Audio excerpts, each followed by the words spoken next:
One thing that's been happening a lot lately is divergent markets, divergent tapes. And I mean, I didn't see all of August, but it seemed like it was happening quite a bit more at the end versus the beginning. The beginning of August, everything was going down, but then you had this divergence like, okay, Russell's weak one day, NASDAQ strong, or I heard you and Jimmy talking about Dow and how really you're not seeing the indexes work together.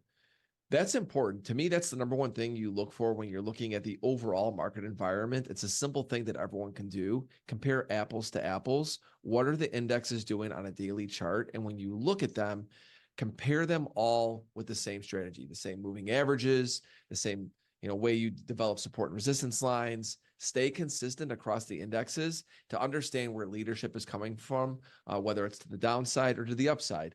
It's really so important to do that. Because when you come into the day, most of you, if you're trading the NASDAQ or if you're trading the Russell, if you're trading the Dow or the S&P, you have an idea of where it is within the major indexes. And there's going to be a lot of times where if the S&P is stronger, you don't really even want to look at a short, or if it's weaker, you don't want to look at a long. And that's important to identify because even if you're just trading a single index, that index, there's going to be inflows and outflows of these indexes.